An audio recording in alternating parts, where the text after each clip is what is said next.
Hey, hey, hey. Oh, man. It's like there ain't nothing nice to talk about today. Yeah. Man, I'm going to try not to come off too grumpy, man. Still going to try to keep it positive.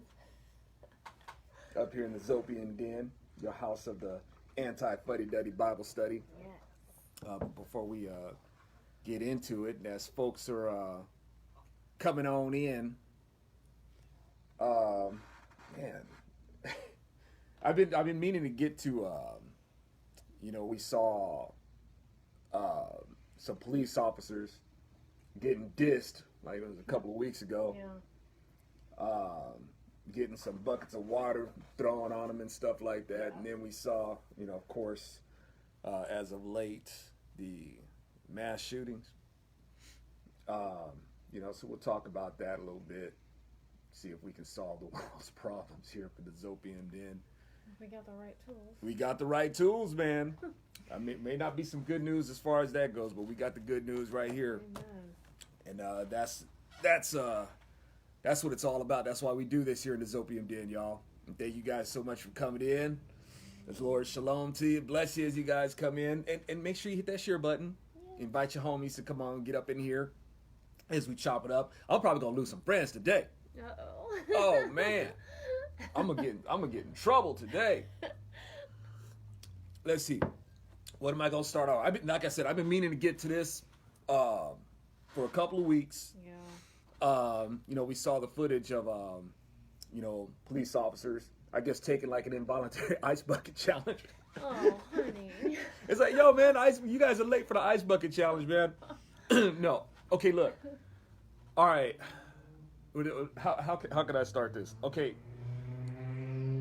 And just to show you, it's like you got people. It's like, man, it's like I think the police are just gotten to a place where they're like afraid to do their job. These people like on this street, man, they just be speeding back and forth. They don't care. They be revving up, and there's a police station like right there.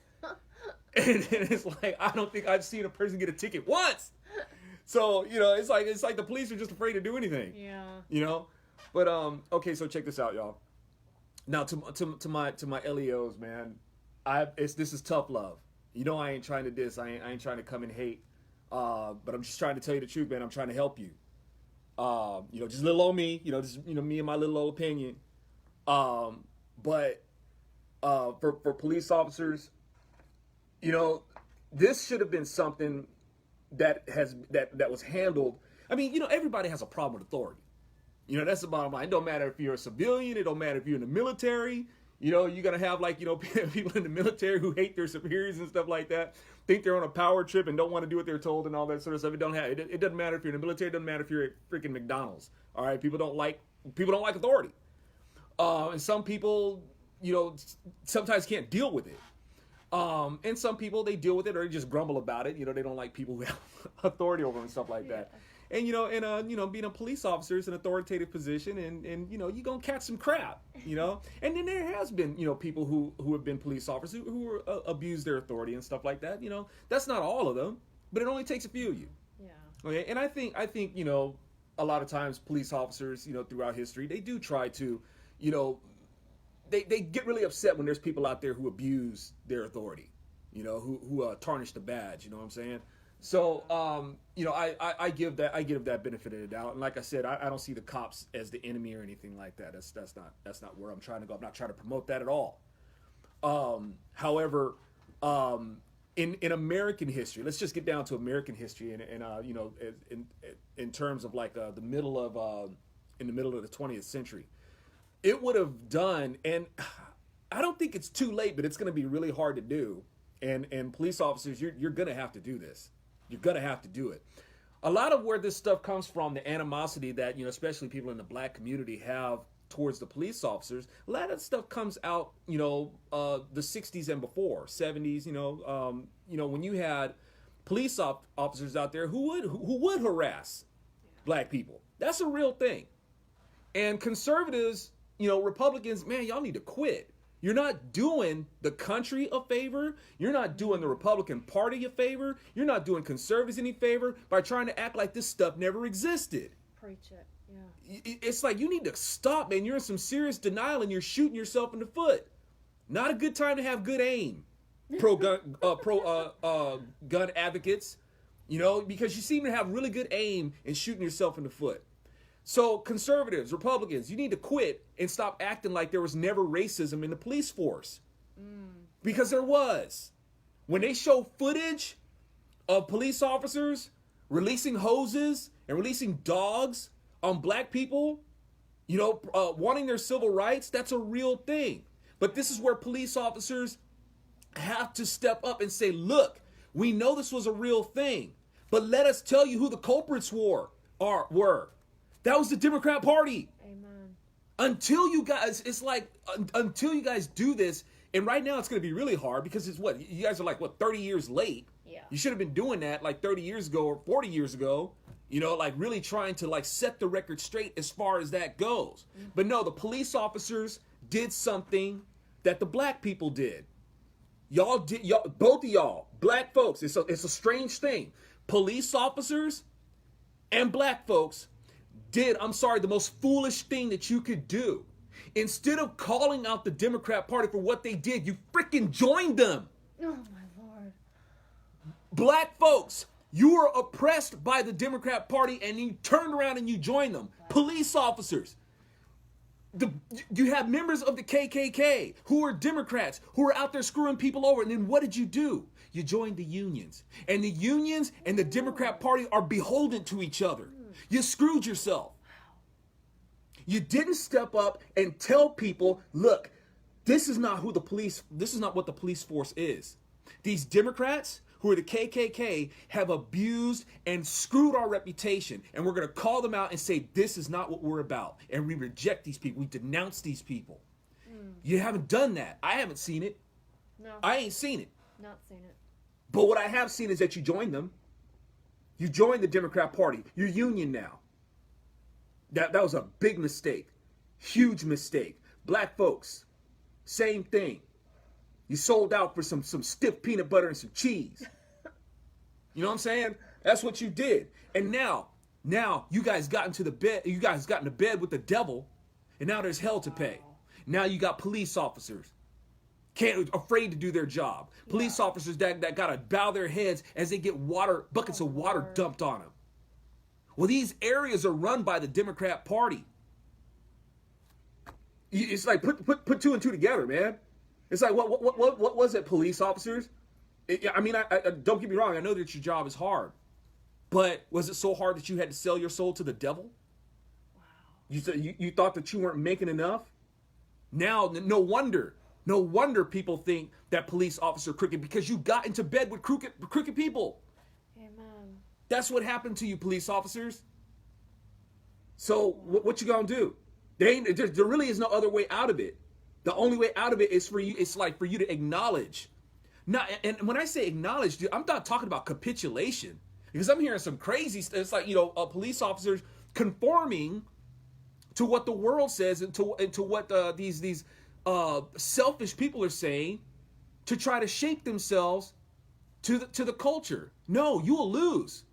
You will lose. And police officers, they're having to follow this kind of community model concept. Y'all, let me tell you something. Police officers are not freaking social workers. That's not their job. Amen. Their job is to not go out there and counsel people and babysit people and tell them how to behave. That's not their job. But we're expecting police officers to go out there and relate to the public somehow. It's like, no. That's not what they're supposed to do. Don't get me wrong, it's not a bad idea for police officers to have some sense of social graces and stuff like that and be relatable and stuff like that, but it's not their job to tell people how to act. Amen. That's not their job, man. And we put police officers in this position to do that. No, that don't work. No, that's home training stuff. Yes. That's some spirit. It's like we got people out there expecting police to monitor and police away a spiritual problem. Ooh. That don't work, man. That's not their job. Wow. And police officers, don't fall for this. Don't do it, man. You will lose. You'll lose in this. But where you can win is that you need to tell what's up with where this stuff comes from. Because in the black community, you are seen as what they call the Ku Klux Klan. You haven't solved that. You haven't fixed that. Now, do I agree that our men and women in blue are the Blue Klux Klan? No. No, but you got that stigma attached to you. And there were some police officers who were in the KKK, and they were Democrats, and they did that to your reputation, and you have not fixed it. You haven't fixed it. And I'm sick of seeing police officers having to go with their tail between their legs and having to enforce the law and watch our streets and stuff like that with an arm around their back and hopping on one leg. I hate seeing that. I hate seeing it. It shouldn't be that way. You know? So, but that's where we're at, man. And it's going to get worse. This is a cultural, spiritual issue. And which leads me into, these shootings. Now, as I said in the description box, am I going to politicize this? Oh, yeah. Yeah, I'm going to totally politicize it. I'll tell you why. The reason why I'm going to politicize this is because you can't avoid it. There's no escaping it. Amen. You can't avoid the politics of it. Sorry. You can't. I'm not going to sit here and try to act like I'm these above the fray, enlightened intellectuals. Oh, we have to make this about politics. We shouldn't make this about politics. Oh, whatever. Whatever, man. Yeah, it is political. It is. That's when you get down to realville. Let's get real. Right? This is politics. Don't sit here and act like you're above the fray and then, we're not going to make this about politics. It is. I'll tell you why. The reason why it's political is because you can't escape the fact that there are going to be people who are going to try to make it political. That's true. There's no escaping that. Where it gets political for us is that we're going to have to involve ourselves politically for protecting ourselves from other people making it political. Yikes. Which means that you can't escape the political war. You can't. Yeah. All right? Because the ideas of these people become policy for us to live by. And you're going to have to step in and protect yourself from it by political means. No escaping it. Oh, wow. All right? There's no escaping it, man. As much as because I can't stand politics. I like freedom. I like the Lord's gift of freedom. That's what I like. But I understand that freedom, it ain't free. And sometimes it's going to cost you your time to pay attention to some political, boring stuff. Stupid stuff. Stupid stuff that people are doing. And man, don't you dare underestimate stupidity. I get tired of people talking about, who cares what these people think? And hey. Every time you keep talking about who cares what these people do, the infection spreads a little further. How many times I got to tell y'all? You don't ignore an infection. It's not a good idea. Right. And this infection is growing. And sometimes that infection flares up like a bad case of herpes and people die. God. All right? People start shooting each other. It gets that hot. Yeah. It gets that freaking hot where people start shooting each other. All right? Yeah, that's right. I write songs about this stuff like that. The song that I told you guys, I don't know how many of y'all shared it. It's a dang shame that so much violence in music and crap and mind rock gets promoted out there in music, and this stuff has influence over people, y'all. It's like y'all don't know. Yeah. You don't understand. That's why they do it. They're influencing people. Man, it sure would be great if we can get more support of people out there supporting counter narratives and counter media to this stuff. And just put out that song, Priest of Chaotica. I don't know if y'all listen to it. It's so heavy. Yeah, that's because the issue is heavy. Amen. It's a heavy issue. Yeah. Them drums and them guitars sound like gunfire. That's what it sounds like. That's right. To get your attention, man, to find out what's going on in these streets. It ain't a gun issue, man. It's a spiritual issue. Thank you. Somebody said your music is great, so thank you. Thank you for sledging with us. Bless you. But why don't we do that? We saw some. I don't know if it's a joke or what, but some politician out there saying something like, they don't have mass shootings in Japan because they don't have video games. Don't they make them? It's called Japanimation.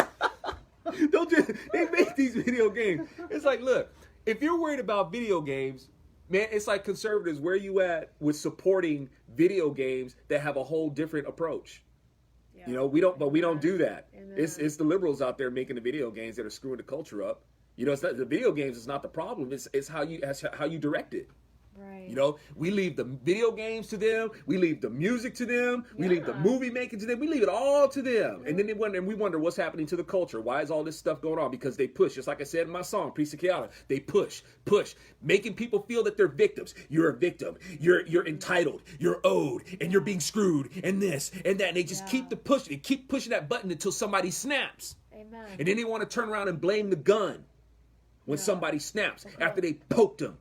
Until they just lost it. Yeah. That's liberals. That's what they do. And yeah, I call them liberals. Somebody coming on there today telling me to stop calling them liberals. No! Ooh. No, I'm not going to stop calling them liberals because that's what they are. They are liberals. Stop helping them hide who they are. Amen. You're helping them cover their traps when you tell me to stop calling them liberals. That's what they are. That's who they've been. Because a liberal doesn't want to be conformed to the law. Right. Because a liberal can look at any law and pick and choose, take the liberties to pick and choose which law is oppressive to them. Oh, that's good. And when they do that, they decide that it's okay for them to take liberties with your liberty. That's what liberalism does. Yeah. Liberalism is about liberty. It's about being free, no constraints. Whatever I think is pleasurable, I think should be free for me. I'm entitled to that. That's what liberalism is. To be a conservative looks at the law and says, I am not going to deviate from the script. This is what the Constitution says. This is how we preserve liberty. That's how conservatism works. Now, when you're conservative with other doctrines that are not rooted in liberty, like say if you're conservative with the Quran, then that's when conservatism leads to murder because you're adhering to the script there. But that's a whole different kind of conservatism. American conservatism is something totally different. Yeah. American conservatism is Bible-based conservatism. And when you're conservative with the Bible and you're conservative with the Constitution, Amen. Freedom preserves. Yes. But when you're liberal with the Constitution and you're liberal with the Bible, you'll take liberties with it and you'll pervert it. And you will try to do what's pleasurable to you. And you want that to be policy and you don't care who it costs. That's what liberalism does. Okay? Liberalism goes as far, and I talk about this in my book. Talk about it in my book. These misappropriation of words, and people think that they know what they're talking about. No, you don't. You've been educated by the public school system. You don't know what these words mean. Amen. Who's the public school system run by? Democrats. Yep. Been mind humping you for decades. You don't know? No, they didn't get to me. You know why? Because I ditched a whole lot of freaking school. I ditched so much school. I didn't have a grade point average in high school. They didn't get to me. Lord. They didn't get to me, honey. Right?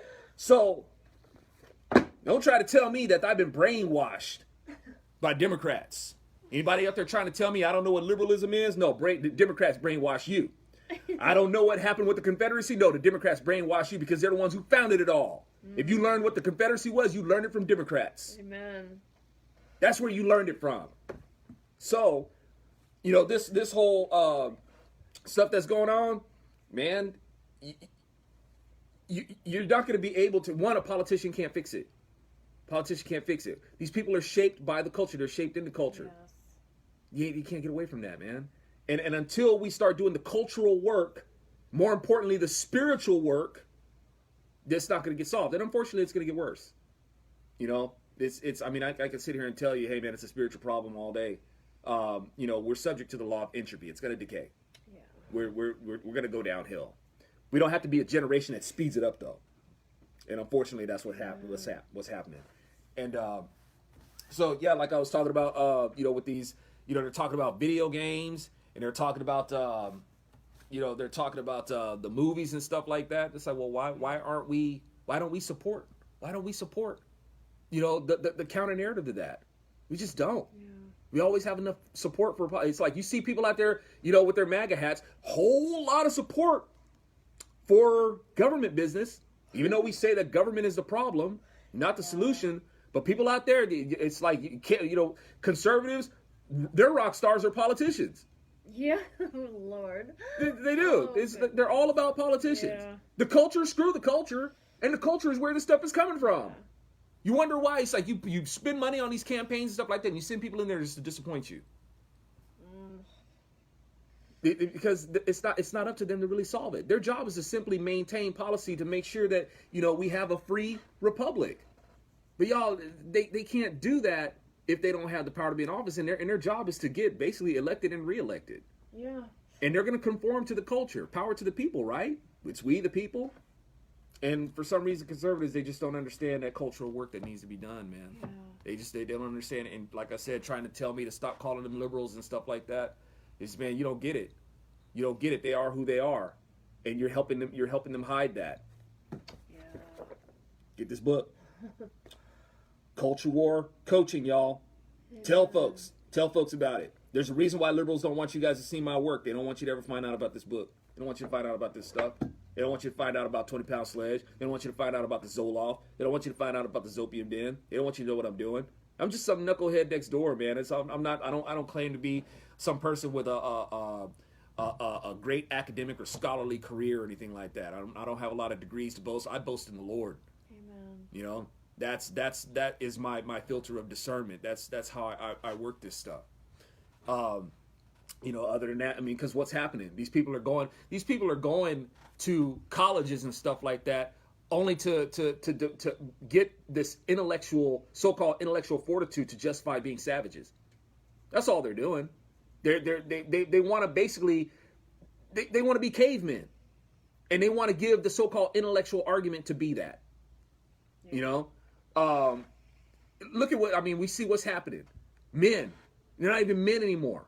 We're losing manhood. Just males, confused males. That's it. And you know, and right now you can see how it's confused. It's like, but you can see it how just these males are so lost. That's one of the reasons why they make they want homosexuality to be normal, because these men are so lonely. Men and women are so lonely. And yeah, this ties into people start snapping and shooting on each other. Yes, this all ties into that. It's all of that. Because these people are emotionally messed up. Yes, mental illness, spiritual illness, emotional illness. Now, I'm not, this isn't me giving a plug to the pharmaceutical companies, because people are trying to self-medicate themselves. Amen. Instead of getting down to the core of what this is, a spiritual problem. It's like they're willing to try anything. They'll pop any pill, go to any freaking seminar, you know, try different philosophies and different religions and you know, and all that sort of stuff. But dang, they won't try Jesus though. The author of liberty. That's true. The one who frees you from all this stuff. Yeah. The one who gives you the strength to be able to cope with it. Amen. Right? Good way of putting it. Sometimes there's certain things, like the word says, enduring faith until the end. Sometimes there's just something that you're gonna have to deal with. But I can tell you what, there ain't nothing else that's gonna be able to cure it. Nothing. Ooh. Nothing. You'll be popping pills for the rest of your life. Yes. You'll be going to therapy for the rest of your life. Some things, there are certain things that people may have that you're just gonna have to, you just have to manage it. And some people, for them, that's not acceptable. I understand. It's like nobody wants to deal with having to struggle. Meanwhile, you got people all talking about, it's all about the struggle. It's all about the struggle. You got to struggle. You got to struggle. Okay, well, here's your struggle. Oh my God, I struggle. Give me some pills. You know what I'm saying?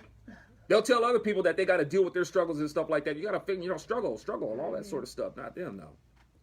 Right? And then so you got these people out there, they're losing it, man.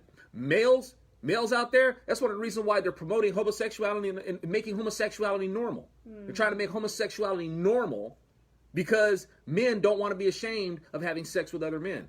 They're so lonely. Right? Yeah. They're so lonely. They're like, they're misfits or something like that. But they're so lonely that they'll even take a man for company because they can't get a girl. You know, women are the same way. And unfortunately, women, they're so afraid of men and feel so insecure around men. One, because some men are just too dang domineering, and on the other hand, they don't feel secure about men because these men are so alpha male-ish, so wishy-washy sissies. Ain't no woman feel secure with them. Yeah. It's like, I'm stronger than you. I don't feel secure with you. Might as well just go be with another woman. Oh. You know, that's the culture that we're living in now, man. It is getting all screwed up, more and more and more, getting all screwed up. And when this and all this right here, when that stuff comes to a boil, you'll have people start shooting people, and that ain't a gun problem, man. That's a spiritual problem. Liberals, liberals that want to control everything. They want to control the weather. They want to control the climate. They want to control your money. They want to control, they want to control everything. They want to control your population, Yeah. And they want to control guns. But when you tell them, dude, how about some self-control? Oh, you're judgmental. Right? You're judgmental. Oh, yes, preach it. It's like, no, this is about self-control. Mm-hmm. Self-control. And that's what we've been taught to not have. Man, what do we see? And you guys probably saw it too, man. The Democrat Socialists? Oh, Democratic Socialists last night. Hey, now, dude, this ain't new, man. This kind of lunacy ain't new. This has always been. These people are mentally ill, and mental illness goes in different forms. It's like, look, a person, if you're stealing, yeah, that's mental illness. Now, are you doomed to mental illness? Are you pathologically mentally ill? No, no. I mean, I used to do a little stealing too, but I stopped. You know, so it's not something that, like, say for instance, it's a disease that you're gonna go to your grave with. But when you're in a state, when you walk into a store and you look at something and you feel like you're entitled to it, even though it doesn't belong to you. Nothing says that this belongs to you, but you say that, you know what? Mine. I want it. I don't care who it cost. It belongs to me. And you take it. That's mental illness. All right? You stepped out. You stepped out of normalcy for a second, and you deviated from that, and you gave in to a mindset that says, this belongs to me. Now, take that to a different degree. Let's say it's just going into a store and you just want to take something that don't belong to you. How is that mental illness? Because if you keep on going down that road, you can look at another woman and be like, mine. Yeah. Right? I remember somebody telling me that the 10 Commandments are flawed. The 10 Commandments are stupid because you would think that God would put thou shalt not rape in there. I was like, really? You don't think God didn't think of that? I say to you assuredly that God's got that covered. What is rape? Rape, one, is coveting. Thou shalt not covet is in the 10 Commandments. So God's got that covered. Two, when you rape somebody, you are most assuredly stealing from them. All right? God's got it covered. He's smarter than you. All right? God knows all this stuff. You would think that God would put thou shalt not enslave other people. Thou shalt not steal. When you steal somebody's liberty, you kidnap them. Matter of fact, God even said, if you steal somebody for your own personal pleasure or to sell them, that's punishable by death. That's what God says. So when you steal somebody, that's slavery. And not only that, God said, you know, I brought you up out of Egypt, you know, brought you up out of slavery because it's against the law for you to enslave other people by force. All right. So all these things are covered. You know, the word of God covers it all. And, you know, for some reason, man, people, you know, they feel like they don't need the Lord for this. They think they can solve it on their own. And it's just going to get worse, man. It's going to get worse. Yeah. And I hope we're not among those that don't think that we don't need the Lord in this. Because we do. Got to have the Lord, man. All right. Oh boy. Can you answer one little quick question regarding kind of the subject? Omar Mitz says, aren't cops the government? And I kind of agree. Yeah. I mean, they are. Well, they're civilian government. You know, civilian, you know, law enforcement. It's not like military. Military is still government, but you know, police officers are still civilians, and you know, they're a branch of the government that is supposed to enforce the law. You know, these are the policies, and people get step out of line with these certain laws, and police officers are there to enforce it. So I'm not sure, like. I think you were kind of saying, you know, government is not the answer. Right. Yeah, the government's not the answer. Just like when people say that police officers are supposed to do certain things, like, no, police officers are not the answer to that. Yeah. You know, people think that police officers are supposed to be in the streets, like, being social workers and stuff like that. It's like, no. Sad. That's not their scope. That's not what they're supposed to be doing. You know, that gets in the way of what it is that they're supposed to do. And that gets people hurt, man. You know? So, no, police officers as government, you know, workers is not the answer. That's not how it's supposed to work. But you don't have a problem, like, with us having police officers. No. It's constitutional. And Yeah, we're supposed to have, yeah, that's a whole other thing. as long as they're enforcing good law, like Martin Luther King said. Right. You know, police officers' job is to enforce good law. Yeah. You know, maintain, you know, keep the peace. That's their job. So, government's isn't a problem if the government is doing their job, what they're supposed to do within their scope, you know, of the Constitution. That's fine, but there's a lot of government overreach, doing stuff that they're just not supposed to be doing. Yeah. And you know, it leads to oppression and murder. That's what it leads to. You know, government thinks it's their job to like solve everything, and you know, that's just not how it works. There has to be some room for people to be free to solve their own problems. Yeah. And not just free, but not free to create problems for other people. When you create problems for other people, you know, that's a violation of people's right to pursue happiness. Or constitutionally, you know, you're infringing on a person's their liberty. You're infringing on their property. You know, when you're getting in the way of them, you know, living in peace, right, according to natural laws. You know, so like I said, some people think that, you know, their happy pursuits, you know, maybe this and that, and it's like, yeah, but your happy pursuits, man, it affects other people, and it affects other people, right, negatively. And unfortunately, really selfish people, they don't see that. They don't see it, and they don't care. So, and like I said, in other instances, they feel like other people should be burdened, you know, with what it is that they feel entitled to.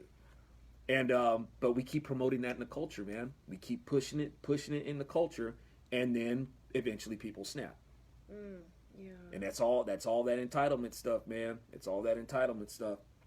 We don't really know, and this is the book that tells you, but we're being discouraged from reading this book. This book tells you how liberty works. Oh, yes. You know, this is what liberty is. It's in this book. That's why we read it, so we can understand liberty. I mean, liberty is a pretty valuable thing. Liberty is powerful. You don't think you should have a manual for it?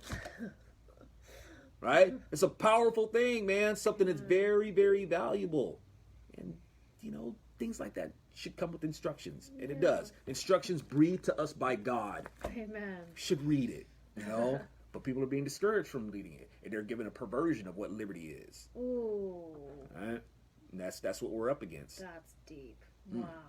Yeah, deep. All right. So that's my 2 cents on it, man.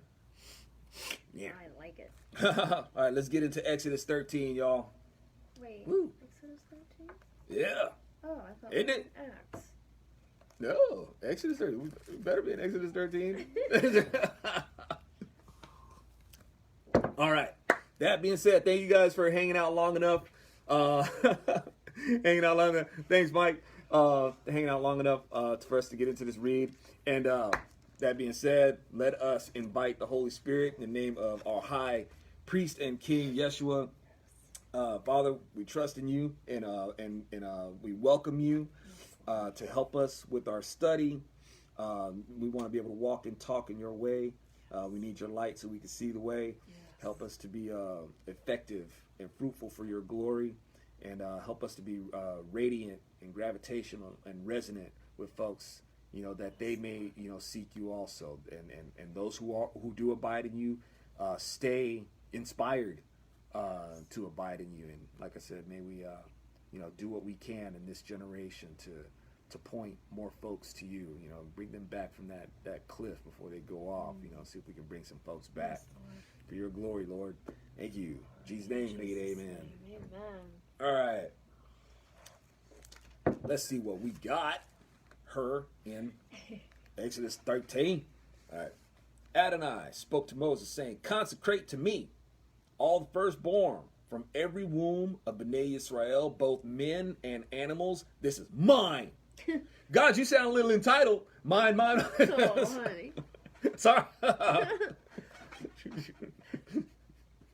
I should have like one of those sound effects buttons where it's like some thunder. Right? That'd be funny, actually. We are his. Ain't nothing wrong with that. It's true. That's right. God not all of us are his, but... That's right. And a sad choice that people make to not be his. But, Amen. You know, that's on them. All right, so, now check this out. So when it says, consecrate to me all the firstborn from every... that don't mean human sacrifice.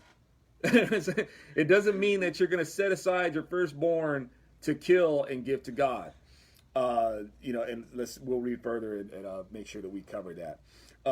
Moses said to the people, remember this day on which you came out from Egypt, out of the house of bondage. For by a strong hand Adonai brought you out from this place. No hammocks may be eaten. There's no donuts, man. Fluffy, yeasty donuts, man. Oh.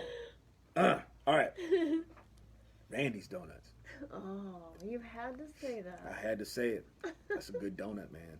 That's a good donut. It's like they got the building with that big old donut. It's like you want to climb up on the top of the building and like lick it. Yes. It's like, this donut's If any of you ever come out to Southern California, we'll take you to Randy's Donuts. That's right. You have to. These donuts to go. in LA. Oh boy. Okay. Let's see. Where was I at? I got caught up. I got all caught up in the donut hole, man, and I can't find my way out. Lord, help me, please get out of the donut hole so I can get back to where I let me see. Okay, hammocks may be eaten this day in the month of Aviv. You are going out. Okay, Aviv. When now it says the month of Aviv, it's like wait. What happened, man? I thought the month was Nisan.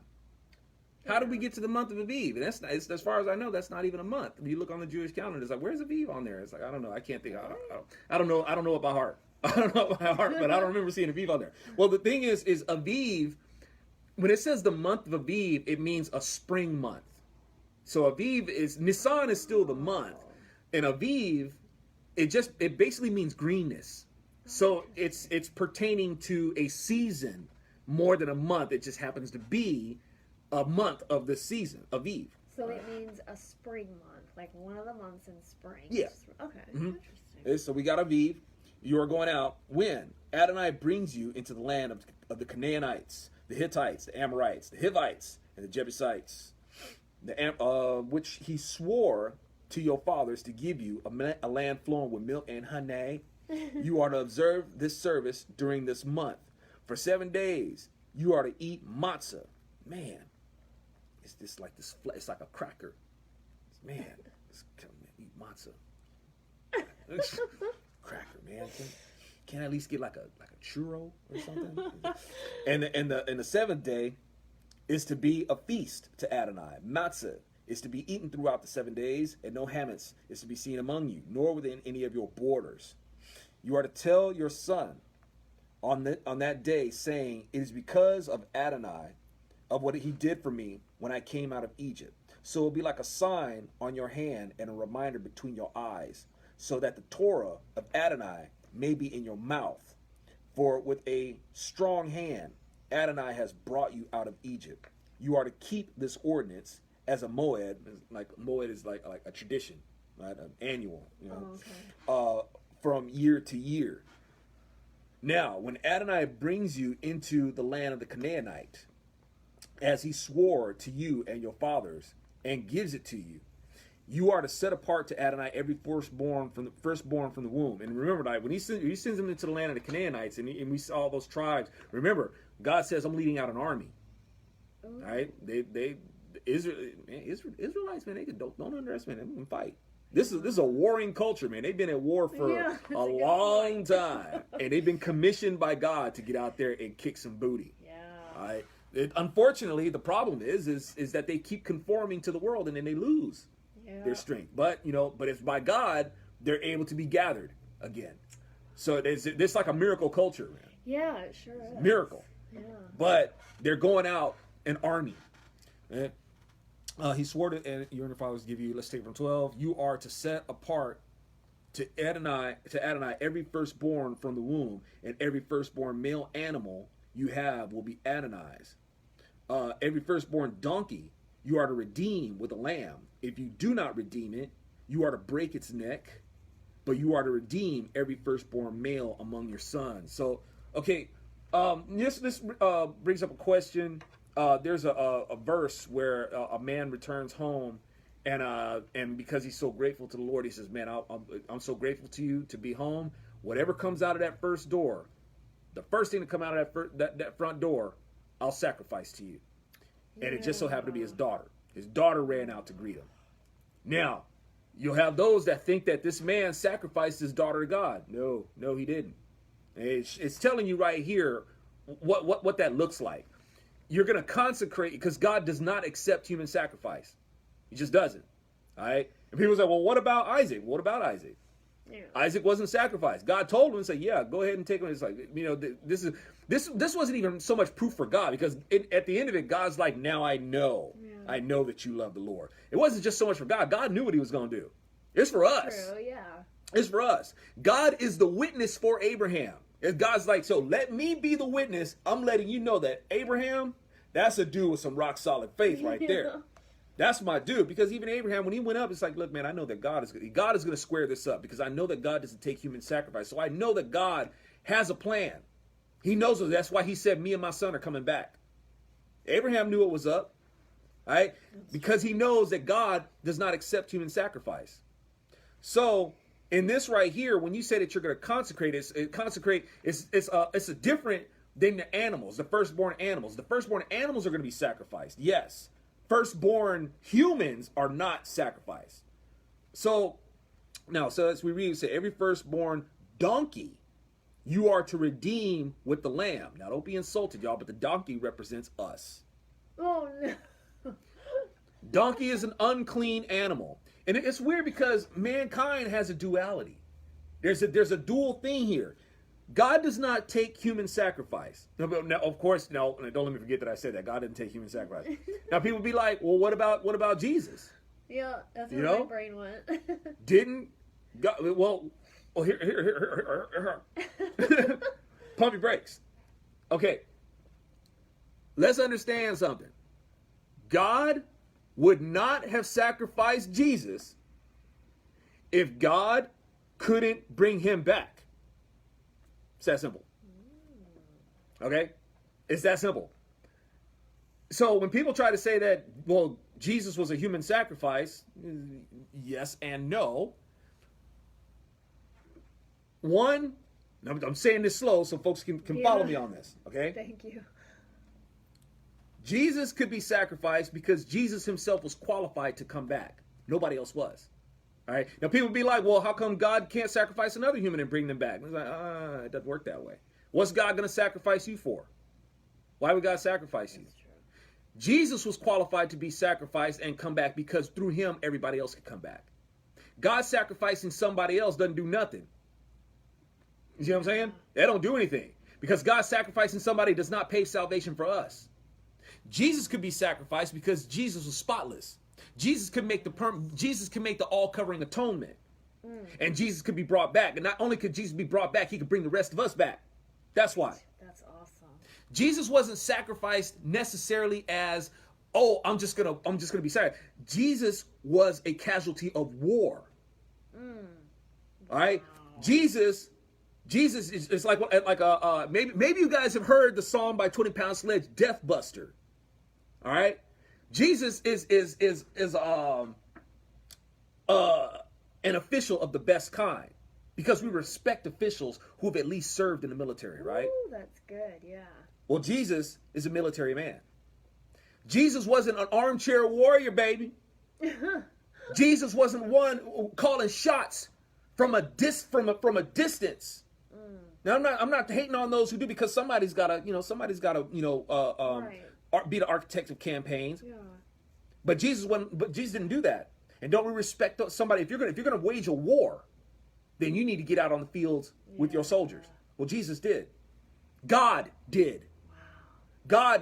God didn't just come as an invincible God. God got out in the trenches as a man. Oh wow.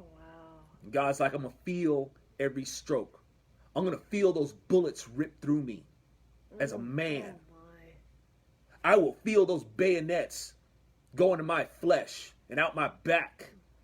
God is gonna feel. I'm gonna feel it all as a man. I'm a real soldier, son. So it wasn't like, not saying that our soldiers out there are not. God is like, he's like, you're real soldiers, and God is definitely has a distinction of being saying, yeah, I know what you go through. So this wasn't just like a sacrifice, he sacrificed his son. This was like, Jesus stepped in as a volunteer. Not even he was drafted. No draft exemption for this royalty. As I say in one of my songs, Death Buster. No draft exemption for this royalty. Deployed to the front to be a casualty. Wow. Jesus came to do that. All right. So Jesus, when people try to say that Jesus was a human sacrifice, but there's conditions on that we can't even qualify for. Right, yeah. Not even close. Not only that, it wasn't just God's sacrifice, it's God himself being sacrificed. He sacrificed himself. Amen. He sacrificed himself in the person of his son. Gave the most precious gift you can give, your firstborn son. God's firstborn son was the most precious gift he could give to us. And he was there. So, no, let's not try to call God a hypocrite and saying that when he sacrificed, he doesn't take human sacrifice, but he sacrificed his son. Totally different thing. This was an act. This was an act that happened in war. We're in a spiritual war, and Jesus basically threw himself over a grenade for us. Indeed. All right. Yes. So totally different thing. And what I was, I should have wrote it down. Well, you said don't forget that God doesn't sacrifice people. Got it covered. I was gonna say he just covered it, so. You know me, man. I'm Thoroughly. like, my memory like that long, man. Pray for me. I'm praying on that. You know. Okay. So every firstborn donkey. Oh, so the donkey. Now, like I said, the donkey represents us, and the donkey has to be redeemed with the lamb. So, and here's the thing. This is the duality of us. This is why God doesn't take human sacrifice. It's for two reasons that I seem to discover. One, God doesn't take human sacrifice because we're in the image of God. Hey, so we don't be like qualifying people. Hey, I'm going to cut you. I'm going to kill you. You know, it's like no, because you'd be killing somebody in the image of God. You can't. So we can't do that. Two, we're detestable creatures. Oh. We're unclean. We're not acceptable for sacrifice as it is. Only Jesus was acceptable for sacrifice because Jesus was unclean. He didn't do any unclean things. He was born a sinner. And and I know some fundamentalist Christians, or and those who are of certain religions, they cannot stand the idea of Jesus being a sinner. Ooh, you can't say that. Yeah. You can't say that. Hey, Jesus was a sinner. Now, what do you mean? I'm gonna break it down. I'm gonna break it down. Yes, Jesus was a sinner. One, you want proof that he was a sinner? If Jesus wasn't a sinner, he couldn't have died. Oh yeah, okay. Hey, that's what qualifies him for death. It's like, well, sin is what gets you killed. So Jesus could die. Jesus was 100% man. If you're 100% man, you're 100% sinner. You can only reproduce after your own kind. Jesus inherited the sin nature. Now it's like people miss the glory in that. If Jesus was totally impervious to sin and Jesus had no sense of sin, where's the power in that? That's like saying, Superman, he's so brave because he walked into a burning building. That's not brave. Fire doesn't hurt Superman. Okay. Now, a firefighter, that's a brave man because fire will hurt him. Yeah. That's a brave man. That's exalting right there. Amen. Well, Jesus is the same way. Jesus can be killed. Jesus can sin. He faced temptation. The devil came to tempt him. Yeah. Oh. Why would the devil come and tempt somebody who couldn't be tempted if they had no sense of sin? Okay? Because Jesus did not give in to sin. Jesus never gave in to sin. That's what makes him so hardcore. Amen. Hardcore. All the things that we can't resist doing, Jesus did. Think about it every day, man. It's like, you're fighting and struggling against not giving in to sin. Something, anything, whether small thing, big thing, don't matter. Yeah. We struggle with it. Well, Jesus struggled with all that sort of stuff and never gave in. Wow. Okay, but he had to die because he had the sin nature in him. If you have sin in you, you have to die, because that's the wages of sin. And people trying to make Jesus out to be where he had no sin, that man, you lose how hardcore Jesus was, man. Jesus hardcore, straight up glory, King of Kings. Yeah. That's what makes him the king. You don't know, man. All right, so That was awesome. so when your son asks you in times to come, what is this?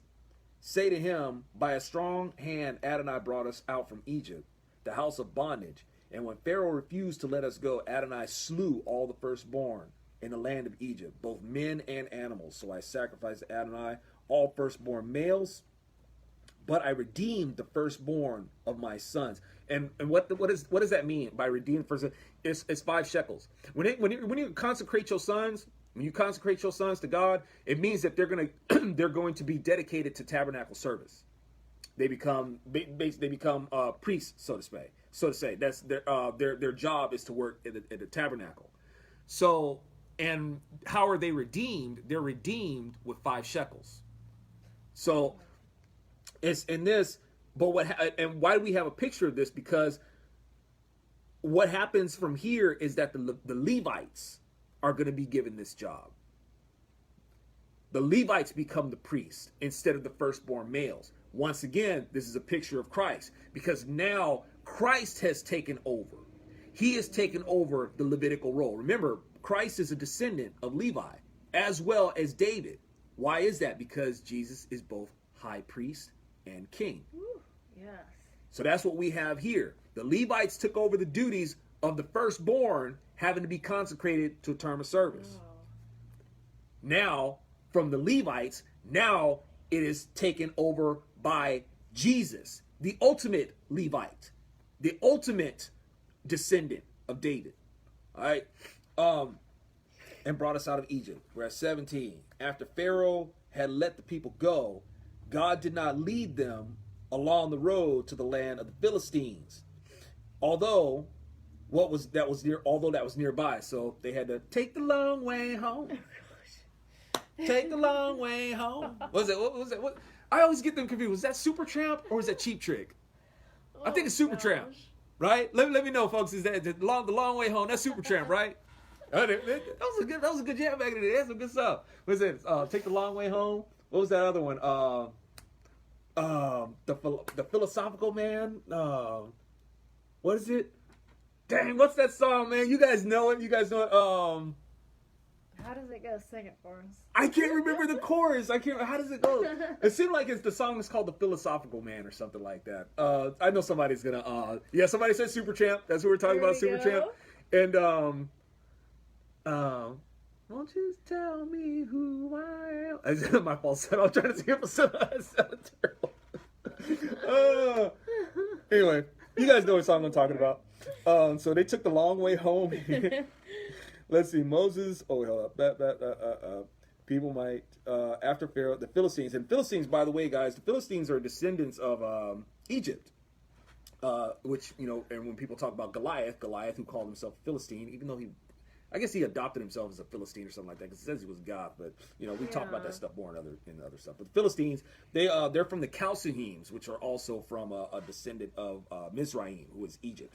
All right, the people might change their minds.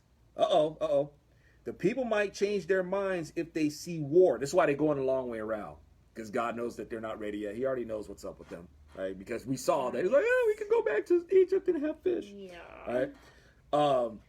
The people might change their minds if they see war and return to Egypt. So God led the people around by the way of the wilderness to the Sea of Reeds, and Bnei Israel went up out of the land of Egypt, armed. And he was even ready to fight, but, not ready to fight. Moses also took the bones of Joseph with him, for he had made Bnei Israel swear an oath, saying, God will surely remember you, and when you are to carry my bones away with you. Like, man, this is like a picture, of the rapture, the electric exodus.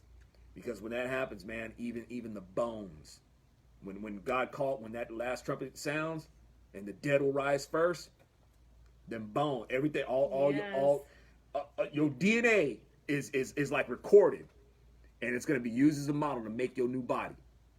And you're going to be taken out. We're going to be taken out of Egypt, even if you're dead, even the dead will be taken out of Egypt, just the way Joseph was taken on out. All right. So, I don't know if Joseph ever came back. Well, Joseph will be coming back to life at some point. I don't know. But this is a picture of when that Exodus happens. Like even the bones are going to be called up and taken out of Egypt. All right. There's a band. A band. I love the name of this band. It's a punk band called Grave Robber. And, it's a Christian rock band. And I have I even have it in one of my lyrics, where Jesus I call as our priest and the grave robber. And, how's that for an oxymoron? It's like that's Jesus, cool. Priest, and grave robber. It's in the song Death Buster on the new album Electric Exodus. Hope you guys go get it. Mm-hmm. The Lord blessed me with some good lyrics on there, man. I'm telling you, guys are missing out.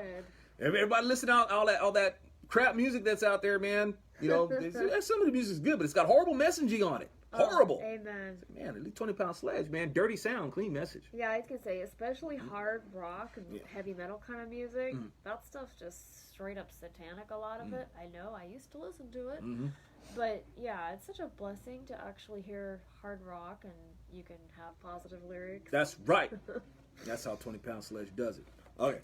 I'm telling you, man, y'all call your local radio stations. Call them.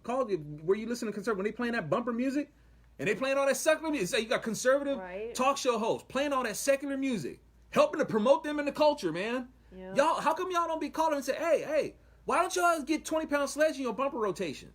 Anybody go do that? I have a humble challenge to y'all. Call your local conservative radio stations or call your national favorite radio stations where these conservatives are playing all this secular music and say, hey, when y'all going to put some 20 Pound Sledge in your bumper rotation? Ooh. Anybody? I don't know. Will anybody do that?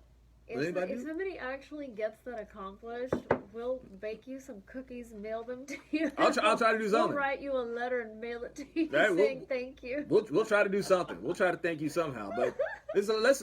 I mean, come on. Let's get in the game, man. That's one of the best chances that we have. If we can't get any love from our conservative talk show hosts, and pretty much every city's got like their local conservative talk show hosts and stuff like. I'm sure you got one, or everybody knows like a national figure. You should be blowing up their emails saying, hey, won't you guys play some 20 Pound Sledge, man? They got some good stuff. It's like play a couple of bars of their stuff for your bumper rotation. How come you guys won't put them in? Right? Yeah. Are we gonna support or not? So but no, I guess we would rather complain about what's going on in the culture. It's like, okay, well, here's a little something. Baby steps, man, baby steps. It was years getting into it. It may take years to get out. Got to start somewhere. Oh, true. Yeah. Conservatives act like it's like on every start of the game, you got to make a touchdown. They say, no, man, we got to move the ball down the field a little bit at a time. Things like this help. You see how these liberals are screwing up the culture, how they're doing. They've shown us exactly how they do it. Music, movies, teleplays, video games. That's how they're doing it. Yeah. In the education system, that's how they do it. Oh, yeah. What are we providing to counter that? A politician. Right? Yeah. That's what we do. We rally behind politicians. That's what we do. Say that saying, my favorite saying of yours. Got our, that's right. Out there, got our fists pumping against the government. Oh, you politician, we're going to hold their feet to the fire and all that sort of stuff. But while you got your back to the culture. Ooh, culture's just out there behind you, just running game. Yeah. Running game. And you're out there just, it doesn't work that way, man. I'm telling you. So I hope that folks will let these, bug them, man. Bug them. They're not going to listen to me. No. Self-solicitation doesn't, Self-solicitation doesn't do it. These people want to know that people demand it. That's how you do it. Conservatives got to learn how to promote, man. Conservatives, they're so good at promoting other politicians, but dude, promote in the culture. Yes. The culture! Been saying this for over 10 years. Well, you might have to say it for 10 more. All right. All right. Anyway, so, carry my bones away with you. 20. So they journeyed from Sukkoth and encamped in Etham on the edge of the wilderness. Adonai went before them in a pillar of cloud by day to lead the way, in a pillar of fire by night to give them light. I bet that was an interesting sight. The pillar of cloud by day and a pillar of fire by night never departed from the people. Wow. And that is Exodus 13. Woo-hoo. All right. Very cool. Who's yelling at me now? You know what I thought was funny is, Glennis, what did you have happen today that you've got really angry? I mean, driving will do it, especially driving a lot of city people. Mm-hmm. She said she got so angry, she put your music on and punched the steering wheel. And I totally get it, because sometimes when I need energy, I put 20 Pound Sledge on, and it just gives me energy. And it's not negative energy like Metallica, stuff like that. I like that music, but like I said, at least I can have it's like I'm praising the Lord, but I can have good music at the same time when I put your music on. Let 20 Pound Sledge be angry for you. No. It's 20 Pound Sledge. Righteous indignation. 20 Pound Sledge isn't angry music. It's not angry. No. It's just a lot of energy. Yeah. Yeah. You know, it just pumps. You know, it's just like, yeah. It's like fist pumping moves. Like, yeah. You like, you listen. It's like people say that they love working out to it. It's like, man, I love working out to 20-pound sledge, man. It just gets me motivated, gets me pumped. Yeah, didn't somebody lose like 100? Yeah, he's on it. We just saw Russell, man. Russell, he was a big one. You got to listen to some 20-pound sledge and, you know, toned up. Of course, people like say, hey, man, if 20-pound sledge is such good workout music, man, you looking kind of doughy, Zoe. Like, you need to be listening to some more 20-pound sledge. Like, look, man, hey, I'm an Adonis. Oh, Nah. Oh, honey. What else we got? So I kind of wanted to talk about this because we have friends who were kind of in the same boat. Yeah. Susan Harris, I'm a strong woman of God. I want a strong man of God, but they're so rare, it's scary. And we have got a few Christian, talking about me and you now, we have a few Christian friends who, because they're so desperate, they can't find any strong, godly men. They're starting to compromise and date. This isn't what Susan Harris is saying. She's just saying, I can't find a good man, a good godly man. But you and I have friends who are starting to compromise or who have compromised and they're going after secular men. And it's just not working out. So can you kind of address this? Kind of makes y'all want to rethink cloning, doesn't it? Don't y'all be coming to try to scrape samples off of me. Oh, Lord. Ow!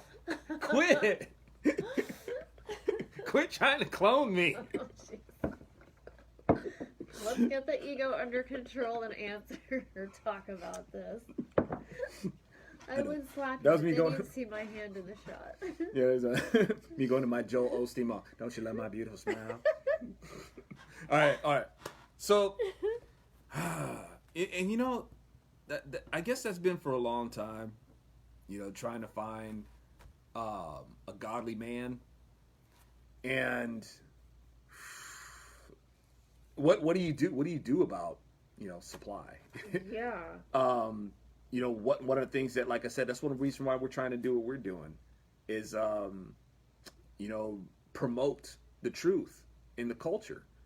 And maybe there's, you know, men out there who are just straight knuckleheads, and maybe they'll get that truth in them and a transformation will happen. And I can say, you know, that's a real thing because yours truly, you know, I'm a knucklehead par excellence. Yeah. And I wasn't always a Christian. And you know, thank you God, you know, that you know, he allowed me to see the truth. And you know, I know that's a weird thing where God is like, doesn't God want everybody to see the truth? And it's like, yeah, but God is merciful. And the reason why it's about allowing a person to see the truth is because, you know, because God can reveal, you know, the truth to some people and some people reject it, you know, and sometimes God just will withhold that truth until they might be ready to see it and then see it. Because, you know, if they see the truth and they reject it, then, you know, that's going into hell with their eyes wide open. Yeah. So that's, you know, I know it sounds like weird about, you know, God allowing you to see the truth. It's like God doesn't want to give you a chance to screw yourself. But all that to say, you know, it's a gamble.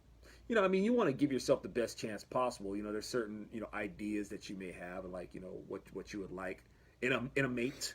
You know, what the ideas that you may have and stuff like that, and you may have to like give certain things for another. You know, it's like, I think there's a saying, everybody's got 10 good qualities and 10 bad ones. And but sometimes you may have 10 good qualities and maybe 10 bad ones, but one of those qualities is like really bad. You know, and it just doesn't quite cut it. It can mess the whole relationship up. But you know, there's so many nuances, you know, about what it takes, you know, to be in a relationship. You know, people say, you know, it's not 50% and 50%, you know, it's 100% and 100%, but it still comes down to knowing what that 100% is. Yeah. You know, that's why God says, you know, love the Lord your God with all your heart, mind, soul, and your strength. You have to love him first. Because if you don't, you'll go in trying to love somebody, and if you don't have God's design of love in you, you're gonna hurt each other. Yeah. Right? True. Thinking that, what you're doing is love, and not have, a good foundation of what love is, and what you'll really have is a perversion of love. It's just something that you call love. It's not really love. And I know that you're already contemplating. You've already figured this out. That's why you're looking for a godly man. You're looking for a man who bases his love and understanding of love on God. Yeah. That's the kind of love that we want to be able to give each other. And even any of us, we fall short as far as that goes. We're human. We mess up. And trying to adhere to the Lord's counsel concerning love. And I get it. It can be a really discouraging search. But all the more, that's why you got to lean on the Lord. It's not easy. It's not. The Lord Himself, God Himself, said it's not good for man to be alone, and I'm sure that goes for women too. Yeah. Paul said that it is rare, but it does happen. And you'll know for sure because you won't have sexual desire. There are certain people who have that gift. Paul calls it a gift. Yeah. If it's like when you're just like burning with lust, but you gotta lean on the Lord. Yeah. You just lean on Him. And that's as good as it's going to get. It's the best. It's the best it's going to get. It's still going to be frustrating. It's still going to be this, but that's why you just got to lean on the Lord. Yeah. And not settle per se. And please don't settle. Yeah. Yes. And time will come. When He'll have you equally yoked with someone. Yes. And I don't want to sound cavalier about this. I know it's not easy. I mean, loneliness sucks. Or maybe not even loneliness, but just, a sense of, you can have like a bunch of friends and stuff like that, but someone who like gets you, and more importantly, who gets the Lord and through that gets you, that kind of companionship where you have that on an intimate level that you can, share, an aspect of your life with your whole, your life with, but in a way that is exclusive between, a man and a woman. Yeah. And like I said, there's so many nuances to it, and knowing what, just that idea of what it is to be in a relationship, the Lord has the blueprint for that. Amen. All right. And I mean, as a Christian woman, I can say, check out the single men on your Wednesday night service. Like, a godly man is going to want to learn. And he'll even go to that Wednesday night service. Like, everybody and their brother goes to the Sunday morning service. But if you want to meet a godly man, check out that Wednesday night service because he'll be there. If you know what I'm saying? Like in the middle of the week. She didn't meet me there. No, we were not Christian when we met. She met me at the mall. At the mall. Yeah. Oh, Lord. Also, what do you think of Christian dating websites? Is it goofy or what do you think? Well, it's good to have like a kind of clearinghouse. Yeah. Where you kind of whittle out, all the stuff that, most of the stuff that you may not be, interested in, and just say, hey man, we got this in common. We got our love for God in common. By all means, check it out. But there's no getting out of the gamble. To one degree or another, it's going to be a gamble. And, you pray to the Lord for discernment, protection. A lot of weirdos out there, Christians, people calling themselves Christians can be weird too. So, it's just a point of, just make sure you got the Holy Spirit involved. Amen. And, like I said, there's no getting away from the gamble. But it's a way to just kind of, whittle out things that you don't and focus on things that you do have in common. And from there, if you're able to communicate and have a communication that you guys can share, enjoy, and have a fellowship. Yeah. And if it's if you feel the light of the Lord coming through this person, and hopefully that person feels the light of the Lord coming through you. Amen. May have something. Yeah, pray for discernment with this subject. Yeah. And you might want to check out this feed because I see that there's single godly men posting that they're single. So I think Michael Green and L. Thomas Boyce. The ZOpium Den, your place To hook up. In a godly In a godly way, yes.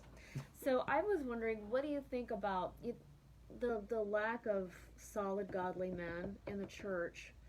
You think some of it has to do with the feminization of Jesus? It always seems like there's a lot more women in church than men. You always hear about that, and visually you can see it in any church. There's a lot more women in there than men. You think that's because, as a man, I'm asking you, is it because of the feminization of Jesus, the softening of who he really was, over the past few decades, or what do you think? Well, for women, women want security. Yeah. It's kind of like a dual thing with women, because women want security, but at the same time they want to feel empowered. Which is, a lot of times where you'll have, women in church, maybe want to be spiritual leaders and stuff like that, but unfortunately you'll have women want to assume that role because they've got something to prove as a woman, and God frowns on this. It's one of the reasons why Paul says for the woman to be silent in the church. Now, people take that, and I think they make that a little bit too broad because of who Paul is talking to. Where Paul is coming from is like, look, if you got something, especially the culture they were speaking, and this kind of culture spans generations. It's the kind of culture that's even today. So the Bible has to be culturally and generationally relevant to all generations. That's how it meets the canon. So when Paul is telling women, to be silent in the church, he's talking to these women who act like they've got something to prove. It's like, just you need to keep your mouth shut. You're going to cause problems. But you have those women, and you also have women, they're looking for security, and church is a place where they do feel safe. Men not going to church as much yet, because men, you may find that men they're not feeling fed in their intellectual pursuit. Oh. Men, whereas women, not that women aren't intellectual creatures, of course, but where they're looking for that emotional, they want that emotional security. They feel safer, like in a church and stuff like that. That emotional, I don't want to say be emotionally stimulated, but just that comfort where they feel, safe. Trust, they feel that sense of trust. And unfortunately, of course, like a lot of times in churches, there's an abuse of trust. But, if you can't go to a church to feel a sense of trust and to feel a safety, like where can you go? So like churches, a lot of times into what people settle for, right? But for the men, wanting that intellectual pursuit, I think a lot of times in the church has left them wanting. So, and men, not only just an intellectual pursuit, but, a fleshly pursuit that they also don't feel like they're going to be satisfied with at church. They don't want commitment. Yeah. So, why spend their time going to church when they can go someplace else, to get fed? And, maybe for them, church is like a bore, and it's not just their fault. Maybe the person leading the church is like, look, man, you're talking all this ear tickling stuff and feel goodism, and talking about how Christ is all lovey dovey and whatnot, and he's all accepting, and it's like it may be just a thing where when you got men out there, it's like who don't really have male role models. Maybe somewhere in their instinct or somewhere in their rationale, they're saying, man, this doesn't sound like, like manhood to me. And don't get me wrong, it's not that it's a lack of, it doesn't mean that a loving, merciful God isn't strong. Doesn't mean that he's less of a man.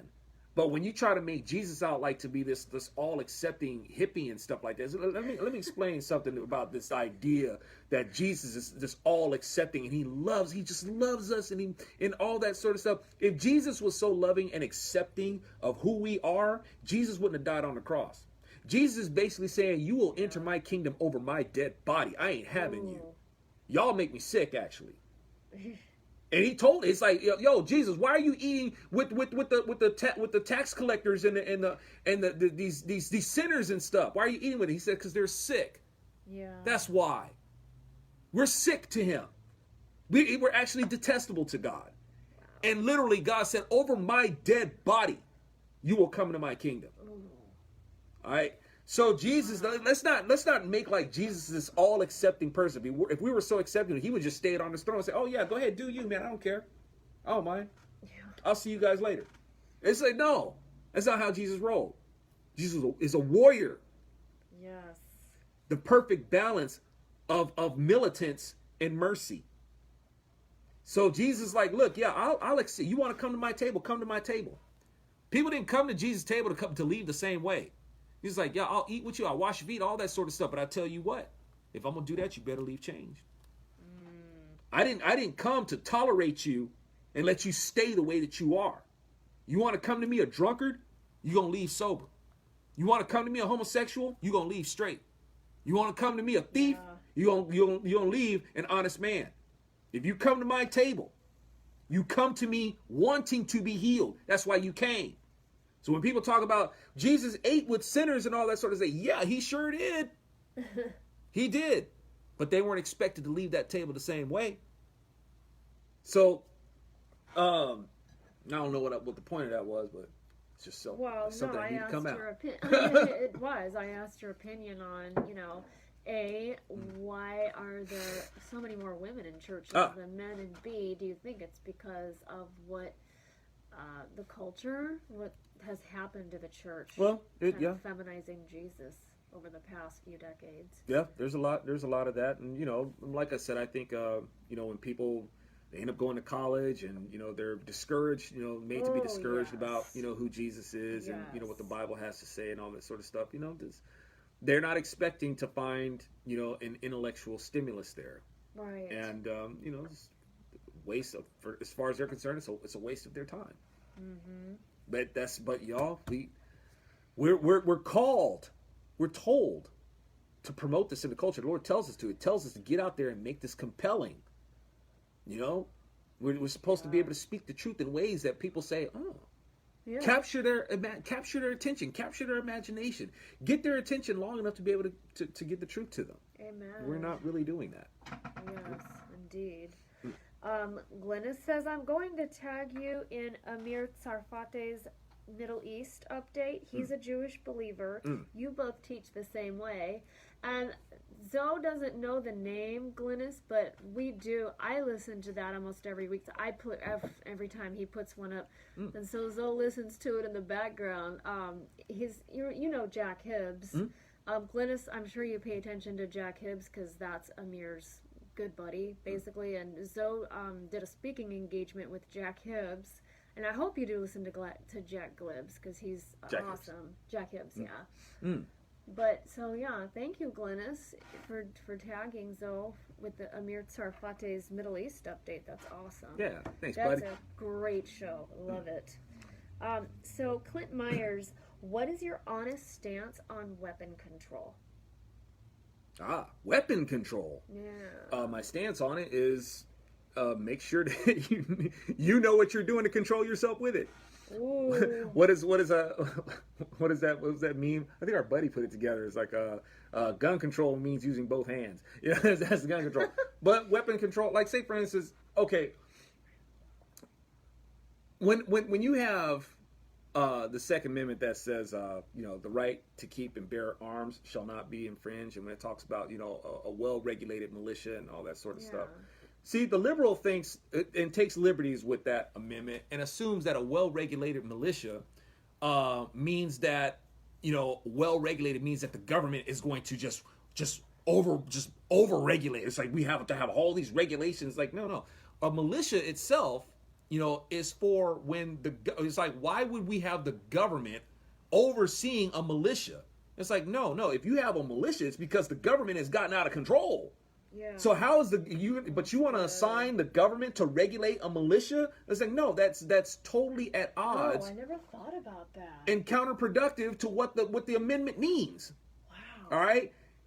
Yeah, a militia is going to have government oversight over it. It's like, no, the militia itself is like understanding that the government has overstepped way beyond, and we're stepping into tyranny here. Wow.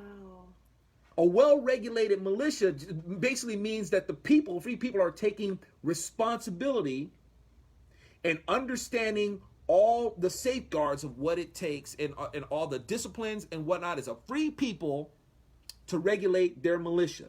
and basically not become a bunch of terrorists. Yeah. All right. So when we're talking about a well-regulated militia, and now the right to keep and bear arms, if I'm let's say we got, some gun shops, and when we're talking about weapons control, we're talking about a free people. And as it says, as our founders say, this republic will stand, with a religious and moral people. More importantly, a godly, moral people, not just religious people. I don't like that wording. I don't either. I know that keep me in trouble. Some strict constitutionalists and stuff like that, and those who are big fans of the founders and stuff like that, I don't like. Iran is filled with religious people, right? Yes, But when we're talking about religion, we're talking about godly. Yeah. And this is how this is going to work now. When you have, say for instance, I got some gun shops, weapon shops, with guns, knives, swords, chainsaw, I don't care, whatever. This is what I want to sell as weapons. Let's say, for instance, we're just talking about guns. I don't need the government to come in and make these stipulations on background checks, because that's not what's in the Constitution. It's like your right to keep and bear arms shall not be infringed. All right? The government is not supposed to be coming in and put any sort of restriction. Back up. My right to keep and bear arms shall not be infringed. So back up. I don't need you to put any sort of sanctions on it. But as a free people, self-governing people, we should have the responsibility. If I'm a gun store owner, I myself, as a good as a good citizen and a good businessman, I would conduct background checks. I would be like, okay, yeah, you come on in now. I want to know your record. This is my store. This is my property. All right, because I have the right to keep. I have the right to property. You see what I'm saying? These guns and stuff like this. This is my shop. This is my guns. They belong to me. This is my property. Before I relinquish any of them to you, I want to know some things. You see what I'm saying? There's that balance. You got to balance that. All the rights in the Constitution have to square up with each other. People talk about, I have a right to guns, and I have a right to keep and bear arms and all that. So I say, sure you do. Yeah, you do. You have the right to come into my store, and you have the right to buy a gun. But this is my property. And before, in my property, in my establishment, and these guns are my property, these are the stipulations that I am making to you before you buy any of my guns. I want to know where you come from. I want to know some things. And then from there, I will make the judgment on whether I'm going to sell to you or not. I have the right to refuse service to anyone. Now, of course, you can't take too many liberties. Right to, people take liberties. I saw some dude on Fox News talking about right to, and he was really exaggerated with it. No, right, it comes down to behavior. If a person comes into your store and they're exhibiting, like if they're not wearing a shirt, they're not wearing shoes and stuff like this. Like, look, these are criteria for coming into my store. If you don't want to, if you don't want to meet that, then you're trespassing and you're gonna have to leave. I'm not gonna give you service. Person who comes into my store and they want to buy guns and stuff like that. Well, this is my policy. This is my personal policy for my establishment with my inventory. And before I sell to you, this is my policy. This is what I want to know. That's good business. That's good citizenship. The government shouldn't be coming in there telling you how to do that. That's true. Yeah. That's not the government's job. But as a free people, I hope I'm answering your question in terms of what I think about gun control. Once again, comes or weapons control comes down again to self-control. Right. A self-governing people who have an understanding of this is what it takes to live in a civilized society. Yeah. If you want, weapons, these are my standards as an individual, not the government. And regarding that, Jason John says 26 of the last 27 mass shootings were done by fatherless men. So you can speak on that subject, can't you? Yeah, indeed. It's like, and once again, we're talking about, kids without a father. And that's not so much the issue. It's lack of husbands. Ooh. Say it again. It's lack of husbands, lack of married people, a mother and a father. Is the world's not perfect? Is that always going to be perfect? No. You can have jacked up married people too. Right. But these people, they don't know. They're not solid. Obviously, they're not solid. They melted down, y'all, because they haven't been taught what solidarity is. Yeah. That's why you got to have a mother and a father. They got to have this cohesion. They don't have a sense of security. They came from brokenness. Yeah. These are insecure, damaged people because that's what they were raised by. But when you have the example of a husband and wife glued by God, God is good glue. Amen. Right? Glued together with God. Super glue. That's how you you want to raise children like that. Well, we hadn't had that in a while. And notice that, and I don't know, maybe it's just coincidence that people are getting more screwed up. You know? Wow. I talk about that. Sorry, though, I'm pounding on the Bible. Okay. Yeah. Solid right cross. Look, man. It is a good instructive book. Spread the word. I think it was Clint Myers who said again, he sees military folks coming up, and the strong, manly, like alpha male type is basically dying, and it's kind of frightening. Oh, when you got the military threatened by the idea of having to pay for transgender, it's like, really, that shouldn't even be a conversation in the military. Yeah. That shouldn't even. It's like, are we? What, really? Yeah. We're in every conversation. But so yeah, and even in the military, y'all, you know, having to change these standards and stuff like that, you know, by the grace of God, you know, we're still the most, you know, powerful force. You know, that's by the grace of God, man. But at the same time, y'all, and we're gonna I'm gonna take this off in a way different direction. Just because a person may be, you know, homosexual and or gender confused and all that sort of stuff, don't mean they can't fight. Well, that's true. It don't mean they can fight. Don't underestimate these people. Tear you up. The Bible itself tells you. Oh. Don't get it twisted. But at the same time, but let me say this first. When Sodom and Gomorrah it took an act of God to destroy Sodom and Gomorrah, because the people surrounding the territory couldn't do it. And Sodom and Gomorrah was a bunch of perverts. Yeah. Homosexuals, necrophiliacs, you name it. If they could have sex with it, they'd do it. Yeah. They were just far out there. They just total perversion, man. Total perversion. And the surrounding territories, they were a bunch of heathens too. Yeah. But even they were like, Sodom and Gomorrah is way out there, man. Them some crazy. They've taken perversion to a whole new level. So they may have been a whole bunch of homosexuals and stuff like that, but they were you didn't want to mess with them. The people so what I'm saying is, if our military becomes, you know, a place where just people just can be like totally gay and all that sort of stuff like that, we could end up having a military that would be very oppressive. Because when you have, as I think history has shown, like even as far as the Nazis were, a lot of them were gay too. Yeah.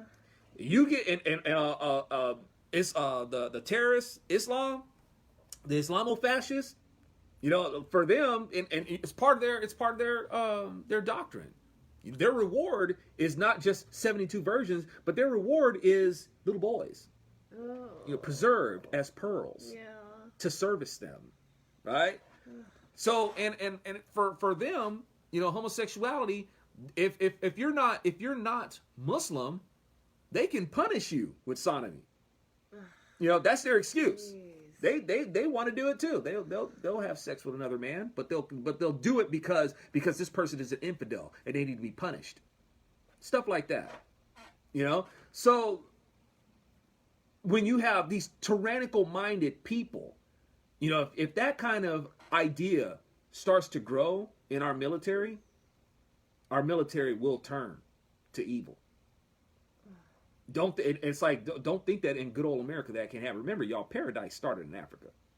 All right? Ooh, yes. Look at Africa now. Wow. And America is basically a land flowing with milk and honey, but don't think that we can't lose it, honey. It's like we can lose it. And you let this take over in our military will turn. It will become evil. And our military, whom we love so much, will become our enemy. All right? Wow. I lost this lady. There it is. Janine Pennock. In the military, we had to take sensitivity classes because classes to prepare for the possibility that a male identifying as a female would be allowed to shower and bunk with us females. Honey, I live in Southern California, and right after those bathroom laws changed, I was going into, this is me talking now, honey, boo. I was going into Target's female bathroom, had to go bad, and there was a man in there, and I told the custodian who was there, I said, I need to use the bathroom right now. And he said, well, you can either use the men's bathroom or you can wait for this, whatever, this person to come out of the women's bathroom. And that was the last day I ever darkened Target's doors. Obviously, I was not there. Yeah, no. Would have went in there like, Mr. T, pity fool! Pity fool tried to use the same bathroom my woman uses. Get on out of here, sucker! Pick up, get on! So this is getting to be scary as a woman and just ridiculous that the military had you go through class. What do you think, honey? Yeah, this is it. Wow, is this how our tax dollars are being used? Yeah. This is not supposed to be. See, and you know, if you're a homosexual, God bless you that you want to go into the military and you want to serve our republic. But if you're a homosexual and you want to go in there and you want these capitulations made for you, I thought it was about equal rights. You guys don't want equal rights. You want special rights. Yeah. Okay. You want equal rights. You got to tolerate the same things that we do. You know, that anybody else does.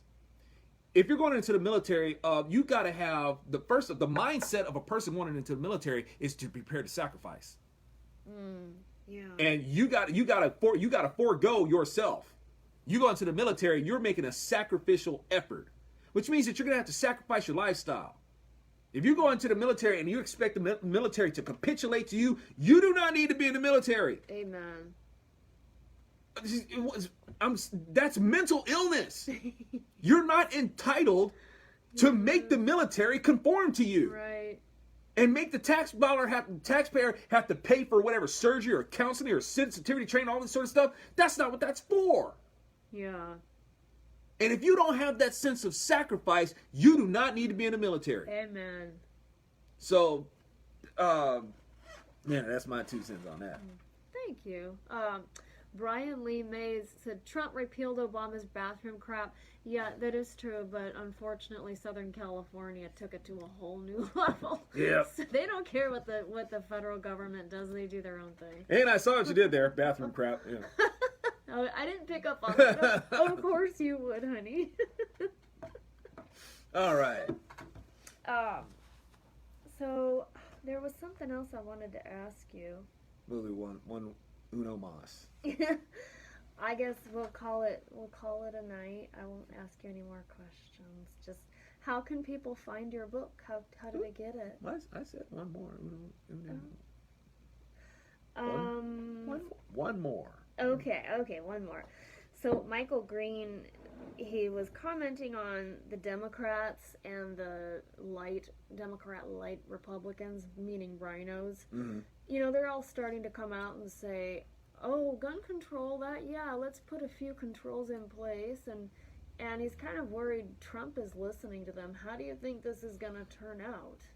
All right. See, now this is why people say that they can't tell the parties apart. Yeah. You know, so Republican doesn't matter, Democrat doesn't matter, but let's be clear about this. When you can't tell the parties apart, and I sympathize, I feel you. When you can't tell the parties apart, it is because Republicans are acting like Democrats. Yeah. When you can't tell the parties apart, it will never be because Democrats are acting like Republicans. All right. Now they made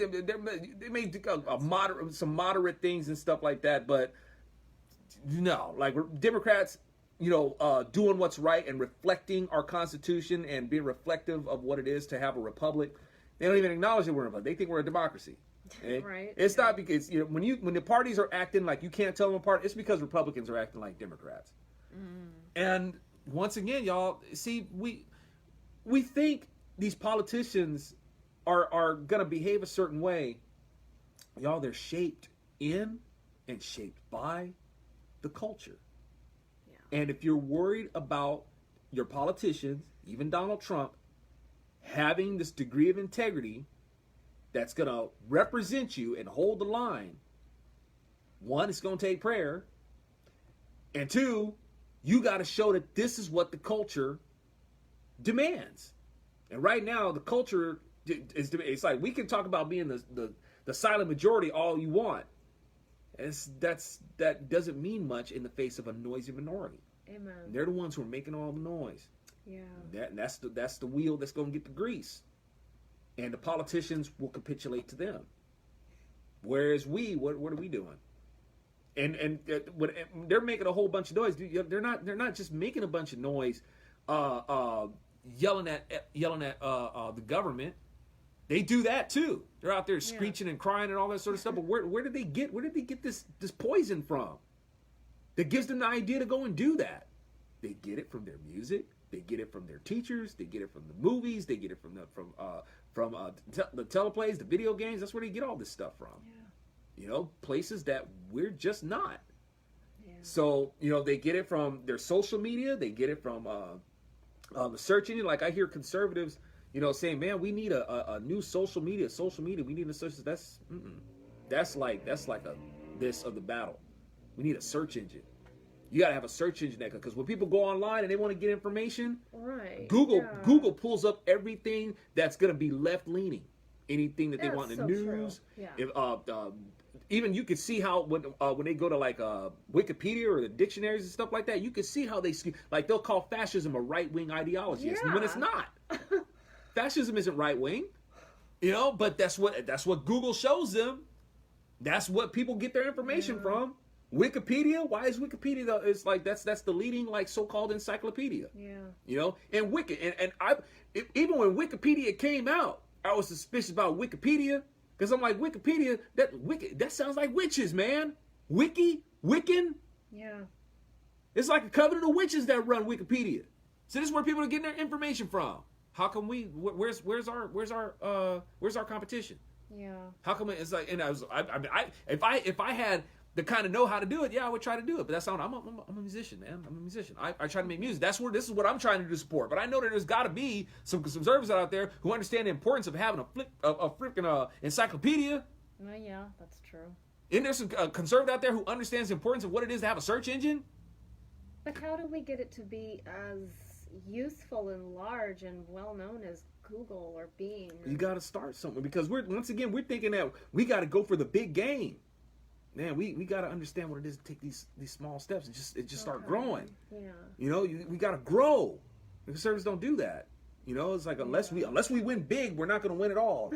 It don't work that way. We're used to Trump wins. Yeah. You know, and that doesn't happen every day. You know, but these liberals, they're at it every day. All day. Every day. They've been building what they've been doing. Mm. They just constantly building it. Yeah. Constantly building it, man. And they are, yeah. Conservatives don't. You got to start if we're gonna have a search engine, it's gonna have to start somewhere. It's gonna have to grow.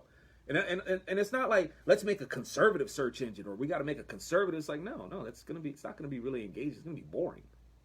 You know.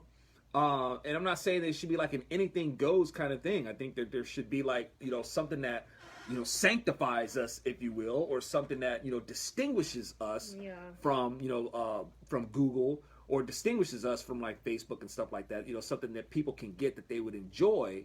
But, you know, like but, you know, at the same time, has more redeeming qualities to it. Maybe it would be the reverse. Like, say, for instance, like with Google, you want to find the news, you're gonna the thing that's gonna come at the top is stuff from the Washington Post and MSNBC and CNN. That's what you're gonna get first in news. Maybe a search engine that we have, people go to use it.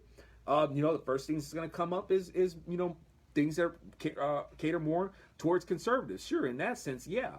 But there still has to be something about the search engine that has mass appeal to it, you know, without selling yourself out, you know, to the world, you know, and promoting garbage, you know, with it. But, you know, something like I said, that has this mass appeal to it. But that's something that's needed, y'all, because people are using Google and conservatives and you know, good redeeming messaging is buried in there. It's buried. Has to be a way that some of that stuff can come to light. I know people are they talk DuckDuckGo. DuckDuckGo is the same. It's, you know, when you search stuff on DuckDuckGo, still liberal stuff. The redeeming thing about DuckDuckGo is that I guess they don't track your work, or your privacy is more protected and stuff like that. But in terms of like when people want to bring up like news or anything like that, it's going to be left-wing propaganda that comes up first. Right. So, you know, and or when people talk about going to MeWe, it's MeWe, same thing. It's owned by a left-wing, you know, loony. You know, it's the same stuff. That's why I don't go, you know, over to, you know, these other social media sites. One, it's either because it's a left winger who owns it, or two, you know, the traction there isn't much. It's really not a lot of. I don't see a lot of engagements. But I mean, I hate to be like self-absorbed, but there's hardly any engagement as a content creator. Folks don't follow me over to the other social media sites. And like I said, if I was going to put that time in, I would build my page in MySpace. That would be like I said, that'd be a real slap in the face to Facebook if MySpace just made a comeback. All right. Yeah. What do you think? Want to wrap it up or? Sure. Okay. I don't want to talk you guys' ear off. All right. Thank you guys for hanging out in the ZOpium Den. We very much appreciate it. And the Lord shalom to you. May He be all about you as you guys go on your way, and you know, may He restore anything that needs to be restored. Give you peace of mind, anything that needs to be peace of mind, make you more solid in your mind, in your soul, your finances, anything that you know, you need, you know, getting through. You know, do I know that it's going to be resolved? I don't know, but I trust in the strength of the Lord to get you through. And hey, if those things can turn around for the better for you, hey, bonus. And you know, we trust in the Lord for that. No, nothing else. Only the Lord. He will get the glory for all of that. So I thank you guys so much. And we will see you next time.